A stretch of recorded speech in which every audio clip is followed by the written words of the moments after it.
State వైజ్గా ఏదైనా games పెట్టిర్రా అంటే 2023 ఎలక్షన్స్ ముందు విద్యార్థులందరూ మనకు దూరంగా ఉంటున్నారు, ఏదో స్పోర్ట్స్లో ఒక యాక్టివిటీ నడిపేయండి అని వాళ్ళు వ్యవస్థ నడిపారు. ఈరోజు మేమేం చేస్తున్నాం, ఎవ్రీ ఇయర్ ఈ డేట్ అనుకుంటే ఈ డేట్ నుంచి ఈ డేట్ వరకు సీఎం కప్ ప్రోగ్రామ్స్ ఉంటాయి.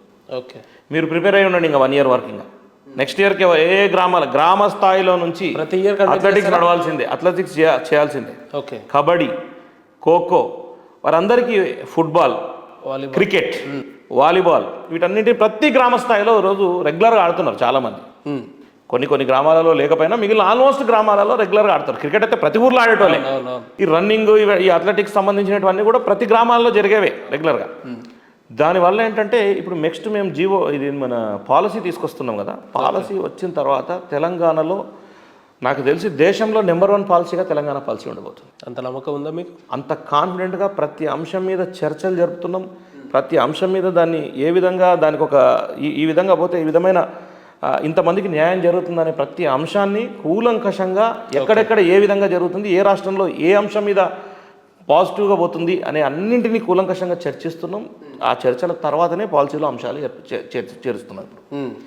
కాబట్టి తెలంగాణలో పాలసీ వచ్చిన తర్వాత ఈ గత 10 ఏళ్లలో ఎందుకు పాలసీ పెట్టలేదో నాకు తెలియదు. ఆ అంశాలకు నేను పోను కూడా, ఎందుకంటే వాళ్ళకి ఆలోచన లేదు. ఫస్ట్ పాయింట్, దాదాపు ఒక 7-8 సార్లు 5-6 దేశాలు తిరిగేసి వచ్చి అన్ని పాలసీలు పెట్టారు. కానీ నాకు అర్థం కాదు ఏంటంటే మన తెలంగాణ రాష్ట్రంలో, భారతదేశం మొత్తంలో తెలంగాణ రాష్ట్రంలో ఎంతోమంది వితౌట్ సపోర్ట్ లేకుండా స్పోర్ట్స్లో నెగ్గగలిగిన శక్తి సామర్థ్యం ఉన్న వ్యక్తులు తెలంగాణలో ఉన్నారు. దేశంలో అత్యధిక యువ సంపద ఉన్న రాష్ట్రం కూడా తెలంగాణనే. మళ్ళీ పట్టుదల గల రాష్ట్రం కూడా తెలంగాణనే. అందుకే మనకు తెలంగాణ వచ్చింది. అటువంటి విద్యార్థులను కింద మనం కరెక్ట్ గాడిలో పెడితే 100% మీరు అన్నారు చూడు ఇందాక, మీకు ఎందుకు అంత నమ్మకం ఉంది, తెలంగాణలో ఉండే యువకుల మీద నాకు నమ్మకం ఉంది. తెలంగాణలో ఉండేటువంటి క్రీడా అభిమానుల మీద నాకు నమ్మకం ఉంది. గత ఈ 10 ఏళ్లలో తెలంగాణలో ఎటువంటి సపోర్ట్ లేకుండా స్వచ్ఛందంగా డబ్బులు వేసుకొని ఈ ఆర్గనైజేషన్ నడిపినటువంటి ఎంతోమంది ఈ సపోర్టర్స్ మీద నాకు నమ్మకం ఉంది. అందుకే అసోసియేషన్స్ ఏదో 1-2 డమ్మిగాన్లు ఉండొచ్చేమో కానీ వీళ్ళ చాలా మటుకు అసోసియేషన్స్ చాలా స్టాండర్డ్ మీద ఉన్నారు. ఏదో అక్కడక్కడ ఒకటి ఉంటుంది, అన్నాడు రాయి తగిలినట్టు ఓడోవాడు గబ్బుగాడు ఉండొచ్చేమో, అటువంటి వాళ్ళని కూడా ఏరే పనిలో ఉన్నాం ఇప్పుడు స్టాట్స్ నుంచి. ఉన్నారా ఎక్కడెక్కడైతే మిస్టేక్ చేసి అసోసియేషన్స్లో ఈ మా అసోసియేషన్ ఇది అని ఇష్యూస్ చేస్తారో వాళ్ళందరినీ ఏర్పాడిస్తాం. ఎందుకంటే వాటి వల్ల మంచి అసోసియేషన్స్ చెడు పేరు వస్తుంది, దానివల్ల కాంట్రవర్సీ క్రియేట్ అవుతుంది. అటువంటి కాంట్రవర్సీలు అన్నింటినీ తొలగించి పర్ఫెక్ట్ క్యాండిడేట్లను ఏర్పాటు చేస్తాం. ఖచ్చితంగా రాబోయే రోజుల్లో 33 జిల్లాలలో అసోసియేషన్స్ను అన్ని స్పోర్ట్స్కి సంబంధించినటువంటి అథ్లెటిక్ కానివ్వండి, ఫుట్బాల్ కానివ్వండి, వాలీబాల్ కానివ్వండి, బాస్కెట్బాల్ కానివ్వండి, ప్రతి గేమ్కి వాళ్ళ అసోసియేషన్ని 33 జిల్లాలకు విస్తరించే విధంగా సాట్ సపోర్ట్ చేస్తుంది. వారికి కూడా అన్ని సహాయ సహకారాలు అందించి తెలంగాణ నుంచి కూడా మావి గేమ్స్లో నెంబర్ 1 అంటే మనం ఏదైనా తీసుకోండి, ఒలింపిక్సే పారాలింపిక్సే కాకుండా కామన్వెల్త్ తీసుకోండి, ఏషియన్ గేమ్స్ తీసుకోండి, ఏ గేమ్స్లో ఏ విధంగా మనం ముందుకు పోతాం, ఏ విధంగా ఒక క్యాలెండర్ లాగా తయారు చేస్తున్నాం. ఆ క్రైటీరియా ప్రకారం తెలంగాణ నెంబర్ 1లో ఉండే పరిస్థితుల్లో తెలంగాణ విద్యార్థులందరూ ఈ మత్తును డ్రగ్స్ను కాదురా బాబు, సాయంత్రం 6 కాగానే గ్రౌండ్ సైడ్ చూద్దాం అనే విధంగా ఈరోజు బీజాలు వేస్తున్నాం. ఇప్పుడు మేము విత్తనం వేస్తున్నాం.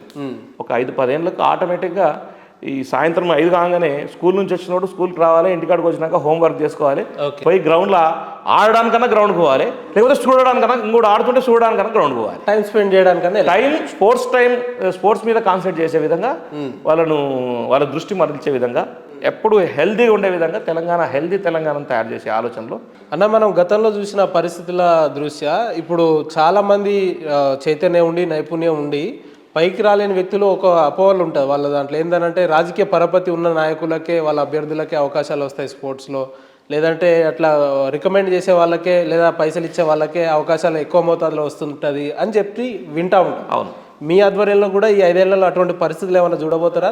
అంశాలను ఉండకూడదనే కదా ఇప్పుడు నేను ఇందాక చెప్పింది. కొన్ని చీరపూరులు ఉన్నాయి అక్కడక్కడ, వాటన్నింటినీ తీసేసే ప్రక్రియలో ఉన్నామని చెప్పింది. ఎక్కడైనా అటువంటి తప్పిదం జరిగితే నిర్మోహమాటంగా ఇప్పుడే చెప్తున్నా, నిర్మోహమాటంగా అదే రోజు సస్పెండ్ చేసి పడేస్తాం. అన్న మీరు గవర్నమెంట్ సంబంధించిన వాళ్ళు ఆన్ రికార్డ్ ఒకసారి మళ్ళీ చెప్పండి. స్పోర్ట్స్ అథారిటీలో ఇటువంటి ఏదైనా మిస్టేక్స్ జరిగితే నిర్మోహమాటంగా వెంటనే సస్పెండ్ చేస్తాం. ఏ ఒక్క నిమిషం కూడా ఆలోచన చేయం. ఆ నిబద్ధతతో మేము పనిచేస్తున్నాం ఈరోజు. ఎందుకంటే ముఖ్యమంత్రి గారు మొట్టమొదటి రోజు చెప్పిండు, ఈరోజు నేను చైర్మన్ అయిన తర్వాత ముఖ్యమంత్రి గారి దగ్గరికి పోయినప్పుడు ఒకే ఒక మాట చెప్పిండు. ఓకే. తెలంగాణ స్పోర్ట్స్ అథారిటీ చాలా అంటే చాలా ఇబ్బందుల్లో ఉంది. నెంబర్ 1 ప్లేస్లో పెట్టే బాధ్యత నీ మీద ఉంది. నువ్వేం చేస్తావో తెలీదు, ఎటువంటి విషయంలో కూడా వెనక్కి తగ్గకుండా తెలంగాణలో స్పోర్ట్స్ నెంబర్ 1లో ఉండాల్సిన బాధ్యత చేయాల్సిన బాధ్యత నీదంటే 100కి 100 ఆ రోజు పెద్ద ఆయనకు మాట ఇచ్చినాం బరాబర్. అదేవిధంగానే ఈ రోజు వరకు ముఖ్యమంత్రి గారిని ఏ అంశం అడిగినా ఎప్పుడు కూడా నో చెప్పలే. ఇమీడియట్గా కంప్లీట్ చేయండి. ఖచ్చితంగా స్పోర్ట్స్ గురించి మీరు గతంలో ఎప్పుడు కూడా ఒక ఫుట్బాల్ మ్యాచ్కి 2 అంటే ఇనాగ్రేషన్ సీఎం గారే చేసినారు, ఎండింగ్ కూడా మళ్ళా సీఎం గారే చేసినారు. అంటే స్పోర్ట్స్ మెన్స్కి నేనున్నా అనే ధైర్యాన్ని ముఖ్యమంత్రి గారు ఇస్తున్నారు. ఓకే. ఆ పనిలో ఈరోజు మేము ఆయన ఉన్నాడు అని అంటే ఒక భరోసా అంటే ఇప్పుడు పారా ఒలింపిక్స్లో మన దీప్తికి ఎందుకు ఆ సహాయం చేసినాం, నెక్స్ట్ నేను కూడా పారా ఒలింపిక్స్కి పోయి నేను గోల్డ్ మెడల్ సాధిస్తే నాకు కూడా ఉద్యోగం వస్తుంది, నా తల్లిదండ్రులకు కూడా ఒక సపోర్ట్ ఉంటుంది, నాకు ఒక పేరు వస్తుంది, నాకు పేరు ప్రఖ్యాతులు వస్తాయని ఒక ఆ ఫీలింగ్ తీసుకురావాలి వాళ్ళ మీద. అరే నిజంగా మనకి ఏడొస్తుంది రాబోయ్ ఈ 10 ఏళ్లలో ఇంతగానం కష్టపడడం ఏమొచ్చింది మనకు అనే మైండ్లో నుంచి వస్తుంది మనం కొట్లాడితే అనే ధైర్యాన్ని నింపినాం. ఇప్పుడు ఆ ధైర్యం లేదు ఈ 10 ఏళ్లలో, ఎక్కడ ఏం చేయలే. ఈ 10 సంవత్సరాలలో కేవలం మందుకు బానిసలను చేసినారు. లేని డ్రగ్స్ తీసుకొచ్చి హైదరాబాద్లో అలవాటు చేశారు. అన్న మీరు ఇందాక చెప్పినట్టు 10 ఏళ్ళ బీఆర్ఎస్ కాలంలో కనీసం స్టేడియం వైపు చూడని అభ్యర్థులు ఎవరైనా కూడా ఇప్పుడు సాయంత్రం నాకు తెలిసి 6-7 అవుతా ఉంది మీకోసం మిమ్మల్ని కలవడానికి కోసం అని చెప్పి ప్రొఫైల్స్ పట్టుకొని బయట చాలామంది క్యాండిడేట్స్ వెయిట్ చేస్తున్నారు అని అంటే ఇంత షార్ట్ టైంలో అభ్యర్థులకు అంతటి భరోసా ఎట్లా కల్పించారు మీరు? ఇప్పుడు కాంగ్రెస్ ప్రభుత్వం వచ్చిన తర్వాత గతంలో కూడా మీరు ఈ ఇంటర్నేషనల్ గేమ్స్ పెట్టింది కాంగ్రెస్ హయాంలోనే. మళ్ళీ ఇప్పుడు మేమే పెట్టినాం. అంటే వాళ్ళందరికీ మేము వచ్చిన తర్వాత చేసే కార్యక్రమం అంటే స్పోర్ట్స్లో వస్తే దానిలో బడ్జెట్ లేదు, ఏమి ఇస్తారులే, మనం ఏదో ఒకటి వేసుకొని చేద్దాం అనే పరిస్థితి నుంచి 361 కోట్ల బడ్జెట్ ఇచ్చింది. ఒక రాబోయే రోజుల్లో ఒక పాలసీని తేబోతున్నాం కాంగ్రెస్ ప్రభుత్వం. దాంతోపాటు ప్రతి అంశంలో కూడా ఎంతమంది వచ్చినా వాళ్ళందరితో మరి మీరు ప్రతిరోజు నేను మార్నింగ్ టైమింగ్స్లో దాదాపు 100 మందిని కలుస్తాం. 100 మందిని స్పీడ్గా కంప్లీట్ చేసుకుని వాళ్ళ సమస్యలు 100లో మినిమం 90 మంది సమస్యలు అయితే అక్కడ సాల్వ్ అవుతాయి. కొందరు కాకపోవచ్చు నేను చెప్పలేను, కానీ 90 మంది వాళ్ళ చిన్న సమస్యలు ఆ సమస్యలన్నీ సాల్వ్ చేసే కార్యక్రమంలో ఈరోజు ఉన్నాం. ఒకప్పుడు అంత టైం కేటాయించే వాళ్ళు కాదేమో, మరి నాకు తెలియదు, వాళ్ళు గతంలో ఏం జరిగిందో నాకు తెలియదు. కానీ ఇప్పుడున్న పరిస్థితుల్లో నేనున్నామని చెప్తున్నాం. ఇప్పుడు రేపటి నుంచి నేను కరీంనగర్ పోతున్నాం, నిజామాబాద్ పోతున్నాం, అంటే జిల్లాలకు పోతున్నాం. ఎందుకంటే సమస్యలు అన్నీ జిల్లాల నుంచే వస్తున్నాయి.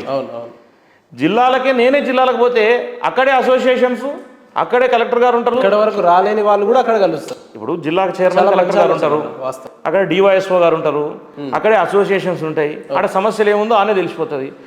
నేను అక్కడ 4 గంటలు నేను ఒక్కరిని స్పెండ్ చేస్తే ఆనే సమస్యలు అయిపోతాయి కదా. ఒక ముందే 1 డే బిఫోరే చెప్తున్నాం మేము. అందుకని ఇమీడియట్గా ఏమున్నా ఆ రోజు ఈరోజు చైర్మన్ గారు ఇక్కడే ఉంటారు, ఆనే సమస్యలు తీరిపోతే హైదరాబాద్ రావాల్సి. మీరు ప్రతిపక్షంలో ఉన్నప్పుడు ప్రజల దగ్గరికి వెళ్ళేది, అధికారంలో వచ్చిన తర్వాత కూడా ప్రజల దగ్గరికే పోదాం అనే ఒక కాన్సెప్ట్ అలవాటు అయిపోయింది. యువజన కాంగ్రెస్ అధ్యక్షులుగా ఉన్నప్పుడు 33 జిల్లాలు దాదాపు 2-3 సార్లు తిరిగింటాను. అంటే ప్రతి జిల్లాలో ఎవరెవరు యాక్టివ్ ఉన్నారు యూత్ కాంగ్రెస్ వాళ్ళు, ఏ కాన్స్టిట్యూన్సీలో ఏ మండలంలో ఎవరు గట్టిగా పనిచేస్తారో కూడా చెప్పగలుగుతారు. అంటే ఆ విధమైన దగ్గర సంబంధాలు ఉన్నాయి. కాబట్టి స్పోర్ట్స్లో కూడా అదే అంశాలలో ఎవరెవరు యాక్టివ్ ఉన్నారో నేను జిల్లాలకు పోతేనే నాకు క్లారిటీగా తెలుస్తుంది. ఇంకో 2-3 మంత్స్ అయితే ఏ జిల్లాలో ఎవరు వర్కరు, ఎవరు నా ముందర షో చేస్తున్నాడు, ఎవరు నిజంగా వర్కరు, ఎవడు నిజంగా వీళ్ళందరినీ కాపాడుతున్నారు, ఎవరు ఇంతమంది స్పాన్సరింగ్ చేస్తున్నారు. ఎందుకంటే ఈ 10 ఏళ్లలో అందరు స్పాన్సర్లు చేసి బతికించిన వాళ్ళే ఉన్నారు చాలామంది. వాళ్ళందరికీ దగ్గరికి పోయి వాళ్ళకు మేము కూడా తోడున్నామని చెప్పినాం అనుకో, ఇంత ఊరుకులాడి పని చేస్తారు కదా. ఇప్పుడు ఆ ఆలోచనలో గ్రౌండ్ మీదకి పోతున్నాం మేము. మేజర్గా అసోసియేషన్ అందరితో కలవడం. ఇంకోటి స్పోర్ట్స్ మెన్స్ చాలామంది కొన్ని ఇబ్బందులు చెప్పుకోలేని ఉన్నాయి. చాలామంది స్కూళ్ళల్లో సంబంధించినటువంటి కిట్స్ లేకపోవడం, వాళ్ళకి ఫెసిలిటీస్ లేకపోవడం, గ్రౌండ్స్ కూడా మంచి గ్రౌండ్స్ అన్ని పడిపోయినాయి. వాటి చిన్న ఒక 50,000 1,00,000 రూపాయలు పెడితే నీట్గా అయిపోయి ఉన్నాయి. అది ఒక బాధ్యత ఎవరో ఒకరి మీద పెట్టడం. ఆడికి పోయి మనం అవసరమైతే స్టాట్స్ నుంచి కొంత ఫండ్ రిలీజ్ చేసి క్లియర్ చేయించడం, లేకపోతే అక్కడ ఒక బడ్జెట్ కేటాయించి క్లీన్ చేయించడం, అది నీట్గా చేయించి మళ్ళీ దాన్ని గాడిలో పెట్టడం. దాన్ని ఏదో గేమ్స్ క్రియేట్ చేసినాం అనుకో, మళ్ళీ గ్రౌండ్స్ మొత్తం కలకలాడాలన్నది నా ఆశయం. అంటే మీరు మీ పదవి కాలం ముగించేసరికి ఈ రకమైన కార్యాచరణలు చేసి వెళ్ళిపోవాలని ఉందా? 100%. ఎన్ని రోజులు నేను ఈ పదవిలో ఉంటానో అన్ని రోజులు ఖచ్చితంగా నిర్విరామంగా పనిచేయడమే నా పని. ఎన్ని రోజులు ఎందుకన్నా పూర్తి స్థాయిలో ఉండాలని చెప్తున్నా. గవర్నమెంట్ ఎన్ని రోజులు, గవర్నమెంట్ 5 ఏళ్ళు ఉండొచ్చు, 10 ఏళ్ళు ఉండొచ్చు, నేను అదని చెప్తాను కదా. ఈ ఎన్ని రోజులని మనకి ఈ బాధ్యతలు ఉన్నాయో ఈ బాధ్యతలు ఉన్నన్ని రోజులు 100% నేను అనుకున్న పాలసీ తీసుకొస్తాం ఖచ్చితంగా, దాంట్లో డౌట్ లేదు మీకు. ఓకే. పాలసీ ద్వారా కొన్ని